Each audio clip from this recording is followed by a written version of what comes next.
Hello everyone. Today we will read about digestive system. Digestive system consists two parts, alimentary canal and associated glands. Today we will read about in these two portions firstly associated glands and we will read about alimentary canal in next video. आपको associated gland पढ़ाने से पहले मैं आपको थोड़ा सा ये बताना चाहूँगी कि एलिमेंट्री कैनाल है वो उसमें हम क्या रीड करते हैं। तो एलिमेंट्री कैनाल के अंदर हम रीड करते हैं कि जो हम खाना खाते हैं तो खाना खाने के बाद वो हमारी बॉडी के अंदर कैसे डाइजेस्ट होता है और डाइजेशन के लिए कौन कौन से एंजाइम्स काम आते हैं। कि खाना खाते हैं तो हमारी बॉडी के अंदर अलग अलग पार्ट्स के अंदर अलग अलग एंजाइम सिक्रीट होते हैं जो कि हमारे खाने को डाइजेस्ट करने में हेल्प करते हैं। उन सब चीज़ों के बारे में हम एलिमेंट्री कैनाल के अंदर पढ़ते हैं। और लेकिन आज हम सबसे पहले किसके बारे में पढ़ेंगे, एसोसिएटेड ग्लैंड्स के बारे में। तो हमारी जो एसोसिएटेड ग्लैंड्स यानी कि डाइजेस्टिव ग्लैंड्स वो कौन कौन सी होती हैं। 3 ग्लैंड्स होती हैं हमारी बॉडी के अंदर जो कि डाइजेशन से रिलेटेड होती हैं। First is salivary gland, second is liver, third is pancreas. सबसे पहले हम सलाइवरी ग्लैंड्स के बारे में पढ़ेंगे। सलाइवरी ग्लैंड्स को हम 3 पार्ट्स में पढ़ेंगे। इसके 3 पार्ट्स होते हैं जो उनके बारे में रीड करेंगे। तो सबसे पहला है पैरोटिड ग्लैंड, दूसरा है सब मैक्सिलरी ग्लैंड, थर्ड है सबलिंगुअल ग्लैंड। हम इन तीनों ग्लैंड्स को कंपेयर करके रीड करेंगे क्योंकि किसी भी चीज़ को हम कंपेयर करके रीड करते हैं तो वो आसानी से लर्न होती हैं। तो सबसे पहले हम पैरोटिड ग्लैंड के बारे में देखते हैं कि पैरोटिड ग्लैंड है वो हमारी चिक के अंदर होती है और जो सब मैक्सिलरी ग्लैंड है वो लोअर जॉ में होती है और जो सबलिंगुअल ग्लैंड है वो बिलो द टंग होती है। सबसे लार्जेस्ट ग्लैंड है वो पैरोटिड ग्लैंड है, सब मैक्सिलरी मीडियम साइज की होती है, सबलिंगुअल ग्लैंड स्मॉलेस्ट होती है। पैरोटिड ग्लैंड है वो 25% सलाइवा का सिक्रीशन करती है, सब मैक्सिलरी है वो 70% सलाइवा का सिक्रीशन करती है, सब लिंगुअल ग्लैंड है वो 5% सलाइवा का सिक्रीशन करती है। अब इन तीनों के साइज और सलाइवा का सिक्रीशन कितना होता है वो चीज़ तो हमने देख ली कि कितनी कितनी होती है। अब हम इन जो ग्लैंड्स के साथ डक्ट्स एसोसिएट होती हैं उसके बारे में रीड करेंगे कि कौन कौन सी डक्ट किसके साथ एसोसिएट है।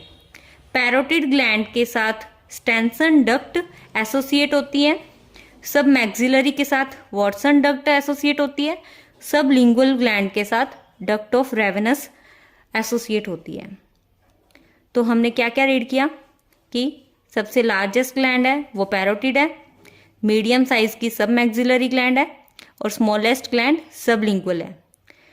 25% सलाइवा का सिक्रीशन होता है, 70% सलाइवा का सिक्रीशन होता है, इससे 5% सलाइवा का सिक्रीशन होता है। और पैरोटिड ग्लैंड के साथ कौन सी डक्ट एसोसिएट है, स्टेंसन डक्ट, सब मैक्सिलरी के साथ वॉटसन डक्ट, सबलिंगुअल के साथ डक्ट ऑफ रेवेनस। अब जो main it is an important question that saliva की पीएच है वो कितना होता है। सलाइवा का पीएच है वो 6.8 होता है, यानी कि ये हाईली एसिडिक होता है।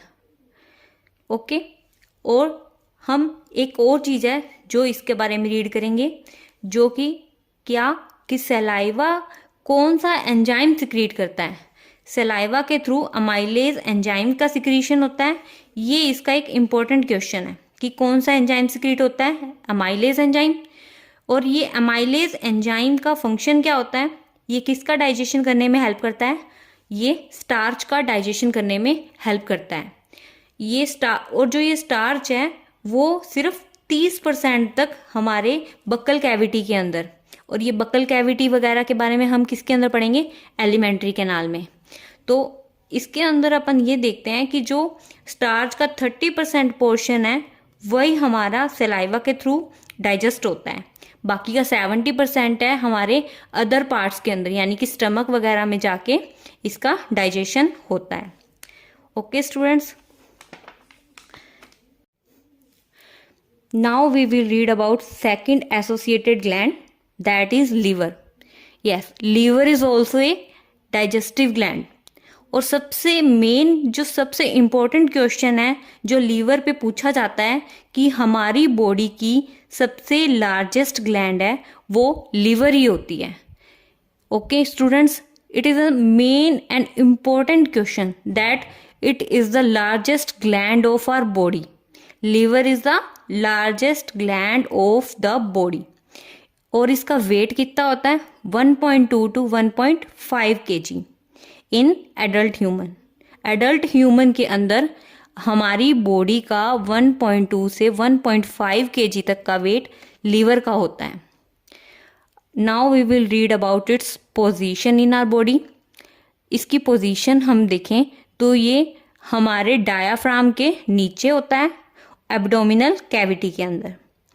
अब इसकी स्ट्रक्चर के बारे में देखें तो इसकी ये भी इसका इम्पोर्टेंट क्वेश्चन है कि structural and functional unit of liver क्या होती है. इसकी स्ट्रक्चरल एंड फंक्शनल यूनिट क्या होती है, हिपैटिक लोब्यूल्स. अब ये हिपैटिक लोब्यूल्स क्या होते हैं, देखो ये लीवर की स्ट्रक्चर है. ये लीवर है वो दो पार्ट्स में डिवाइड हुआ है, दो लोब्स में. एक छोटा होता है, एक उससे थोड़ा बड़ा होता है. और इस लोब के अंदर छोटे छोटे लोब्यूल्स होते हैं.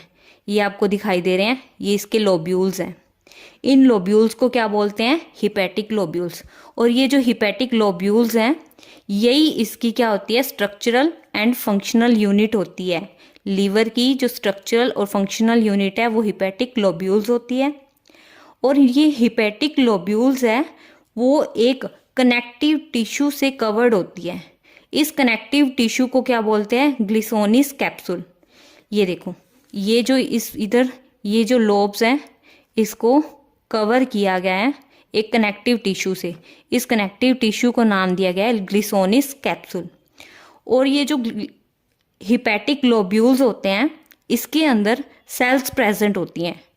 इन सेल्स को बोलते हैं हिपैटिक सेल्स. हिपैटिक लोब्यूल्स के अंदर हिपैटिक सेल्स होते हैं. इस तरीके से सेल्स होती हैं इसके अंदर.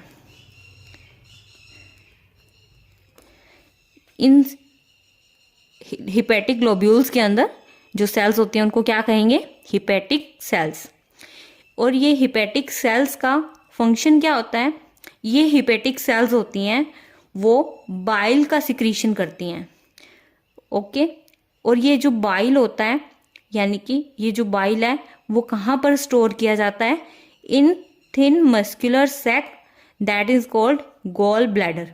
यानी कि ये जो हिपैटिक सेल्स हैं जो बाइल का सिक्रीशन करती हैं उसको एक कैविटी के अंदर स्टोर किया जाता है. उस कैविटी को नाम क्या दिया गया है, गॉल ब्लैडर. वैसे इसको नॉर्मली हम जो देसी भाषा में या नॉर्मल हम रूटीन में जो इस गॉल ब्लैडर को बोलते हैं हम पित्ता बोलते हैं. हमारी बॉडी में जो होता है जो कि हमारे डाइजेशन में भी हेल्प करता है उसको गॉल ब्लैडर बोला जाता है. Okay student, now students we will read about duct system of liver, gall bladder and pancreas. जो तीसरा हमारा एसोसिएटेड ग्लैंड है वो पैनक्रियाज है. अब उससे पहले हम थोड़ा ये देख लेंगे कि इन तीनों की जो डक्ट्स होती हैं वो आपस में कैसे कनेक्टेड होती हैं. लीवर से ये डक्ट्स निकल रही हैं, एक निकल रही है लेफ्ट हिपैटिक डक्ट, एक है राइट हिपैटिक डक्ट. ये कॉमनली एक कॉमन पाथ के थ्रू आगे जा रही है. और ये हमारा गॉल ब्लैडर, ये गॉल ब्लैडर है वो आगे हिपैटिक कैनाल से ही कनेक्टेड है. और इसी के सामने वाले साइड देखिए इस साइड ये क्या है, पैनक्रियास. ओके. पैनक्रियास से जो डक्ट निकलेगी उसको बोलेंगे पैनक्रियाटिक डक्ट. और जो गॉल ब्लैडर से निकलेगी उसको हमने क्या नाम दिया है, सिस्टिक डक्ट. या फिर अपने इसको बाइल डक्ट भी कह सकते हैं क्योंकि यहाँ पे गॉल ब्लैडर के अंदर कौन सा लिक्विड है वो स्टोर होता है, बाइल. ओके. जो कहाँ से सिक्रीट होता है, हिपैटिक सेल्स से. The duct of gall bladder यानी कि इस गॉल ब्लैडर की जो ये डक्ट है from the liver form common bile duct. यानी कि जो ये गॉल ब्लैडर की डक्ट है वो लीवर से एक कॉमन बाइल डक्ट बनाती है। और ये बाइल डक्ट, ये देखिए यहाँ से जो ये इसकी डक्ट निकल रही है और ये लीवर से जो आ रही है, तो ये कॉमन बाइल डक्ट बना रही है। और ये बाइल डक्ट है आगे पैनक्रियाटिक डक्ट। अब ये पैनक्रियाटिक डक्ट ये यहाँ से जो निकल रही है, अब ये अपने क्या है, इनका पाथ कौन सा है, कॉमन पाथ है, एक साथ ही खुल रही हैं ये दोनों एक साथ। इधर से पैनक्रियाटिक डक्ट आ रही है, इधर से गोल ब्लैडर से जो बाइल डक्ट है वो आ रही है। तो बाइल डक्ट और pancreatic duct open together in duodenum, ये आगे ड्यूडेनम पोर्शन में खुलती है, जो कि अब इस डक्ट को कॉमन नेम दिया गया है। इसको क्या कहेंगे, हिपैटो पैनक्रियाटिक डक्ट। यानी कि यहाँ पर देखिए गोल ब्लैडर से बाइल डक्ट आ रही है, पैनक्रियाज से पैनक्रियाटिक डक्ट आएगी। अब ये दोनों डक्ट कॉमनली एक कॉमन पाथ बनाएंगी और ओपन होंगी ड्यूडेनम के अंदर। और इस कॉमन पाथ को क्या बोला इन्होंने, डक्ट को क्या बोला है, हिपैटो पैनक्रियाटिक डक्ट बोला है। और ये जो हिपैटो पैनक्रियाटिक डक्ट है एक स्फिंक्टर से गार्डेड रहता है, यानी कि इसको प्रोटेक्ट किसके थ्रू किया जाता है, स्फिंक्टर ऑफ ओडी के थ्रू। ये है स्फिंक्टर ऑफ ओडी जो कि हिपैटो पैनक्रियाटिक डक्ट को गार्ड करता है यानी कि प्रोटेक्ट करता है। Okay, now students we will read about pancreas. Our third gland is pancreas. Pancreas situated between limbs of U-shaped duodenum. देखो U-shaped duodenum portion होता है जिसके बीच में इन दोनों की लिम्स, ये देखिए एक इधर है लिम्स, ये एक इधर है, इन दोनों लिम्स के बीच के अंदर पैनक्रियाज प्रेजेंट होता है। दोनों लिम्स के बीच में पैनक्रियाज प्रेजेंट है। और ये पैनक्रियाज है वो कंपाउंड टाइप की स्ट्रक्चर होती है, मतलब कि एक्सोक्राइन भी होती है और एंडोक्राइन भी होती है। एक्सोक्राइन जो पैनक्रियाज होता है वो क्या है, एल्केलाइन पैनक्रियाटिक जूस का सिक्रीशन करता है। और जो एंडोक्राइन होता है वो हार्मोन्स का सिक्रीशन करता है, इंसुलिन का सिक्रीशन करता है और ग्लूकागोन का सिक्रीशन करता है। हम नॉर्मली ये चीज़ तो सुनते ही हैं कि हमें जो कई लोगों को डायबिटीज़ होती है, वो डायबिटीज़ होने का रीज़न क्या होता है, इंसुलिन की कमी। अगर हमारी बॉडी के अंदर इंसुलिन कम हो जाता है तो डायबिटीज़ होती है। और ये इंसुलिन का सिक्रीशन कहाँ से होता है, पैनक्रियाज से होता है। ओके, और ये पैनक्रियाटिक जूस है जो कि एक्सोक्राइन पोर्शन सिक्रीट करता है। ये पैनक्रियाटिक जूस का पीएच है वो 7 से 8.6 होता है। ये भी इसका इम्पोर्टेंट क्वेश्चन है जो पीएच से रिलेटेड है कि इसकी पीएच कितनी होती है, 7 से 8.6। 7 से 8.6 यानी कि 7 से ऊपर है मतलब कि बेसिक होगा, बेसिक मतलब एल्केलाइन, तो एल्केलाइन पीएच होता है। और ये जो पैनक्रियाटिक जूस है एल्केलाइन मीडियम होने की वजह से किस में हेल्प करता है, डाइजेशन में हेल्प करता है, वो भी कौन से पोर्शन में, ड्यूडेनम के अंदर। Thank you students. तो ये था हमारा एसोसिएटेड ग्लैंड से रिलेटेड टॉपिक। अब हम नेक्स्ट जो एलिमेंट्री कैनाल का पोर्शन है उसके बारे में हम नेक्स्ट वीडियो के अंदर रीड करेंगे। Thank you students.